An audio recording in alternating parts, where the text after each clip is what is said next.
Vestibular discrimination disorder is a subtype of SPD. Mm-hmm. So if we're looking at this child as a whole and just going off of what we know from this question, my answer to this parent would be yes, these challenges are related to her slow processing speed. Yeah. There's absolutely a connection. I'm not saying causation, but there's a connection. Absolutely. I'm Rachel. And I'm Jessica, and this is All Things Sensory by Harkla. We are both certified occupational therapy assistants, and together with Harkla, we are on a mission to empower parents, therapists, and educators to help raise confident and strong children of all abilities. On this podcast, we chat about all things sensory, diving into special needs, occupational therapy, parenting, self-care, overall health and wellness, and so much more. We are here to provide raw, honest, and fun strategies, ideas, and information for parents, therapists, and educators, as well as other professionals to implement into daily life. Thank you so much for joining us. Hey there, welcome back to All Things Sensory by Harkla. We're so happy to have you. I'm Rachel. And I'm Jessica. And we are your hosts of All Things Sensory by Harkla. Yes, welcome. We're so happy you're here. Did you already say that? Yep. Welcome. I'm just repeating myself. It's fine. So am I, because I wasn't listening. It's great. Today, we kind of have an interesting episode.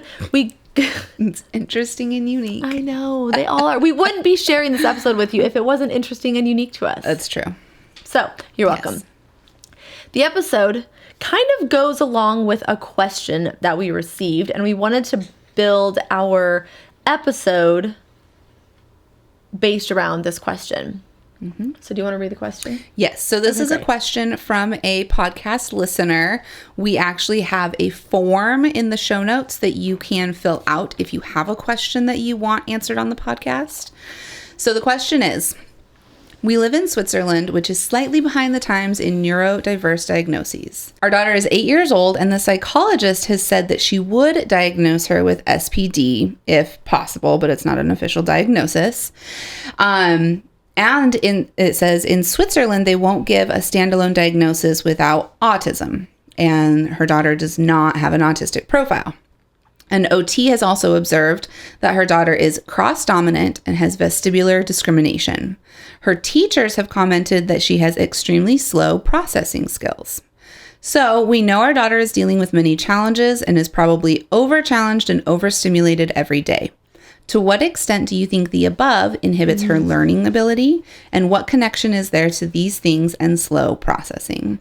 I just thought this was so fascinating, and I'm sure that there are a lot of other parents who can relate to this. Okay, so first of all, we know that there is a connection with the way that a child processes the world and the sensory input that is coming in to their brain, and how they process learning material, instructions, visual material, just being able to modulate the input that's bombarding their system on a daily basis, right?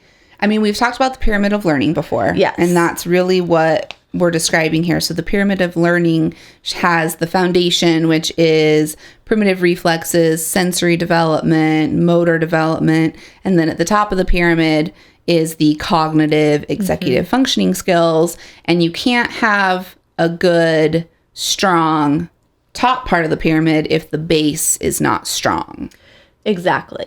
And so what we're thinking here in this case is that the base of her pyramid, there's missing components that are causing her to have more difficulty at school. Because if you think about it, if you are having to work so hard to listen and process the instructions that you're being told, if you're having to sit up in your chair all day, if you are constantly thinking about the clothes on your body, the tags on your shirt, how are you going to be able to focus and learn if your body and brain are constantly distracted with just trying to survive and feel good? Like you and I, we can sit here, we can have a conversation. Most of the time we can listen to each other. We can filter out unnecessary, irrelevant stimuli. Like we are, in the perfect world, we're well-modulated people, and that's the goal. On a good day. On a good day. But for an individual who has sensory processing disorder, they have some sort of challenge with the input that is coming in and having an appropriate adaptive response, it's going to be really challenging to learn and make those connections and process. Yes. So let's break it down a little more. Yes. So first we're going to talk about cross-dominant, because this was something that she mentioned. This likely means that she has a mixed hand dominance or hand dominance confusion. And we will link a website where we got some of this information from, as well as just know that there are several studies out there. If you go to Google Scholar, you can find them that show that a mixed dominance or cross dominance can actually cause challenges with learning. So as a child develops, one side of the brain will become more dominant for motor activities, right? This is when we develop a hand dominance in childhood. When this does not happen, the brain operates less efficiently, which leads to difficulty learning. Cross dominance is when someone does not develop one-sided dominance. So their motor dominance is mixed. A mixed dominant person may exhibit mixed handedness, or they may be dominant in one hand, but in the opposite eye or foot, which interestingly, that's my son. We found out that he is left eye dominant when he did an archery lesson. So he's right-handed, but he has a left eye dominancy. He doesn't have learning challenges. So it's, when we're talking about this cross-dominant challenge, there's going to be other factors as well.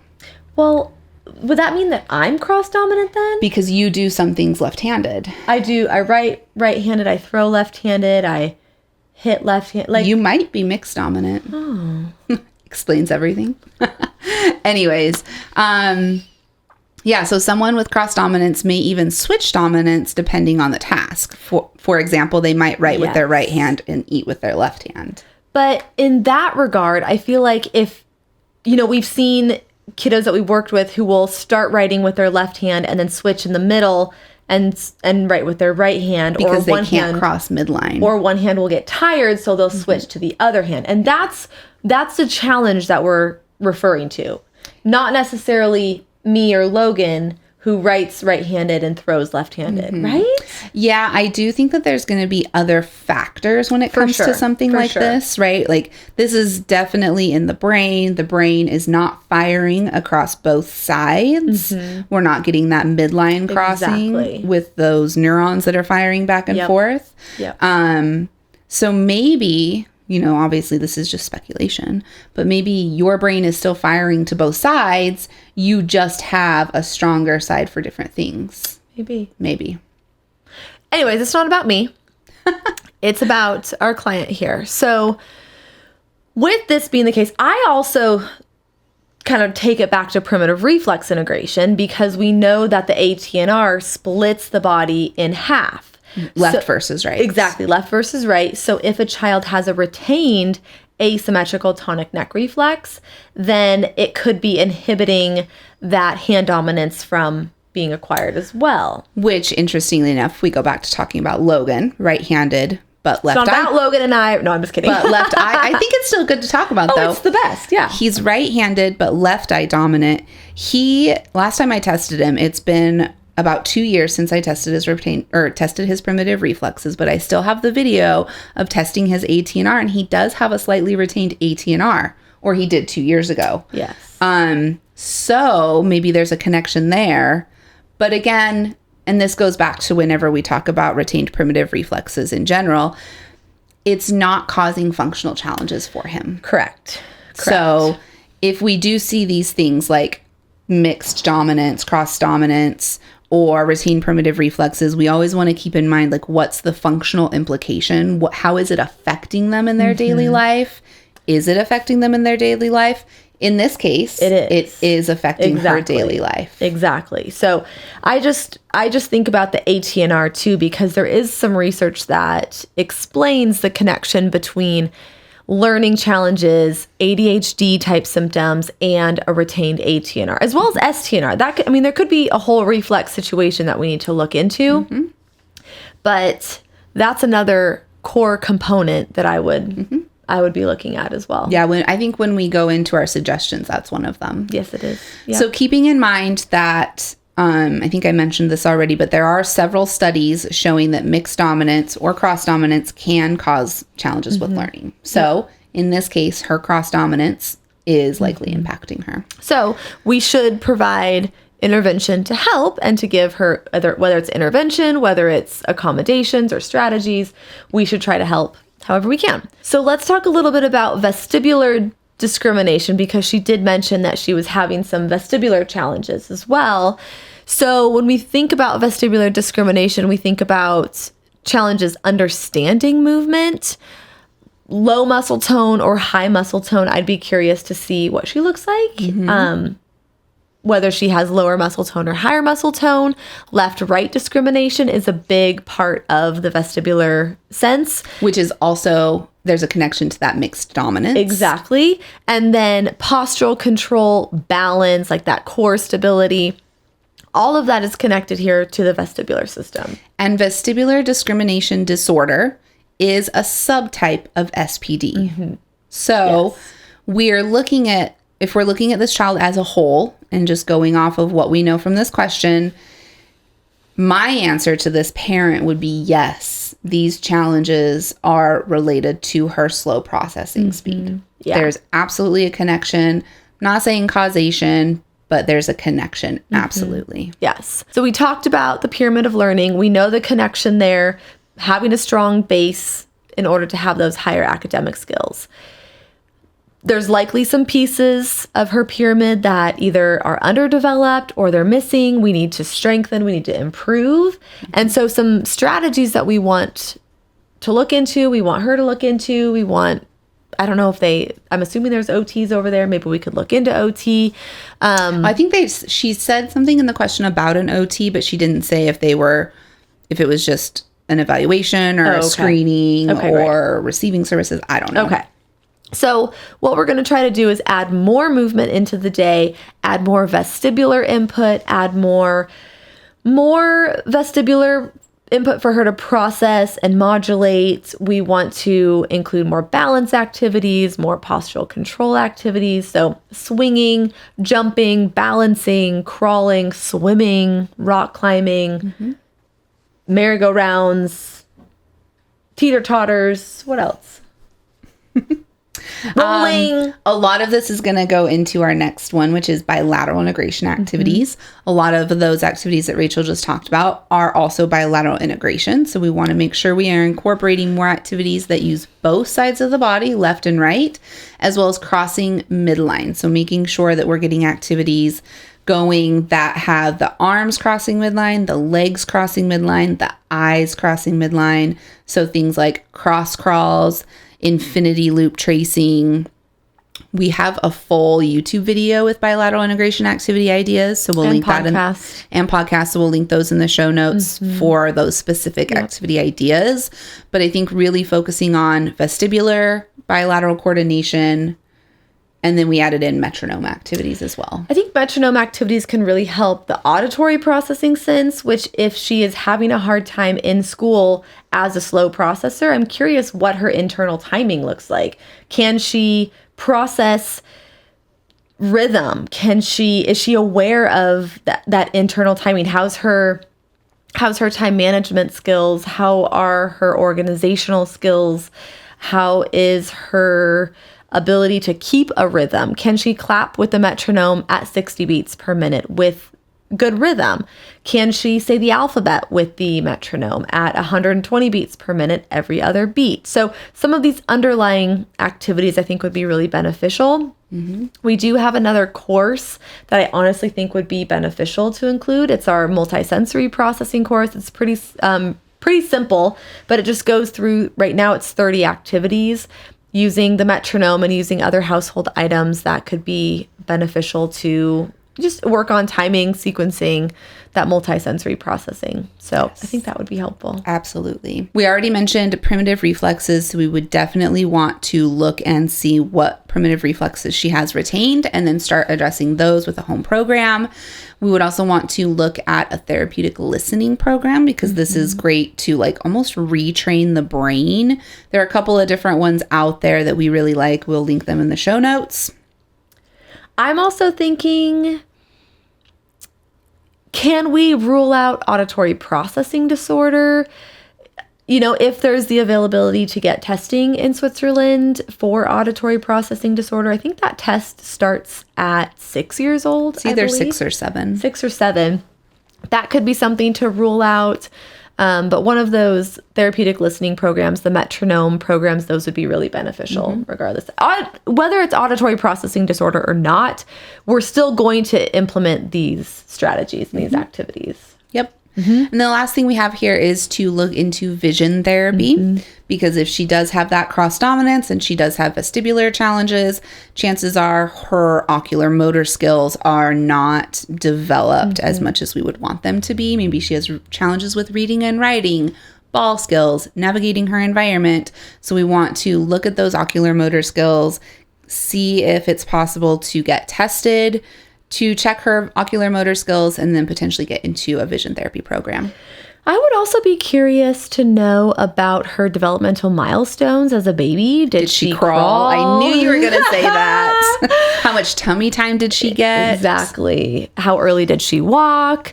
And then I would probably build in crawling activities and, just every day have her crawl, have her do some metronome activities, visual tracking. To the beat of the metronome. Yeah.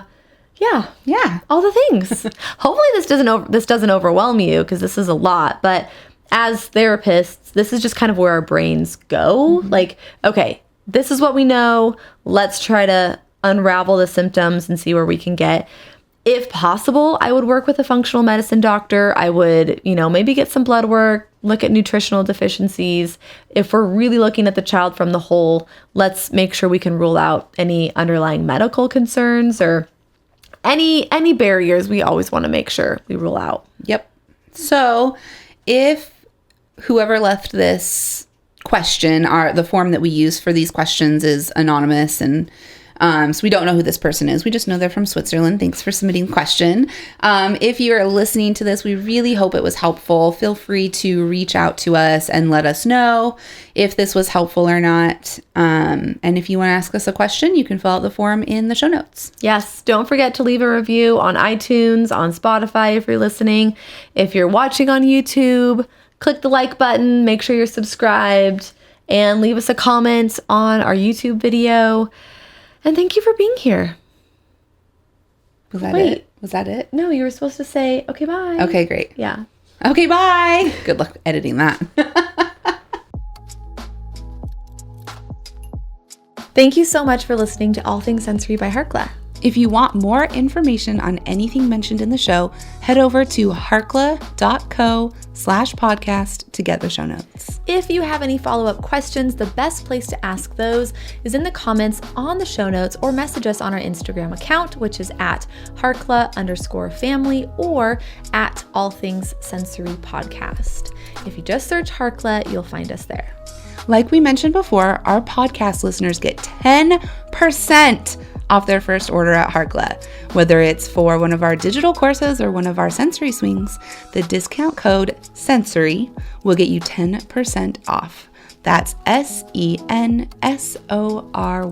Head to harkla.co/sensory to use that discount code right now. We are so excited to work together to help create confident kids all over the world. While we make every effort to share correct information, we're still learning. We will double check all of our facts, but realize that medicine is a constantly changing science and art. One doctor or therapist may have a different way of doing things from another. We are simply presenting our views and opinions on how to address common sensory challenges, health-related difficulties, and what we have found to be beneficial that will be as evidence-based as possible. By listening to this podcast, you agree not to use this podcast as medical advice to treat any medical condition in either yourself or your child. Consult your child's pediatrician or therapist for any medical issues that he or she may be having. This entire disclaimer also applies to any guests or contributors to the podcast. Thanks so much for listening.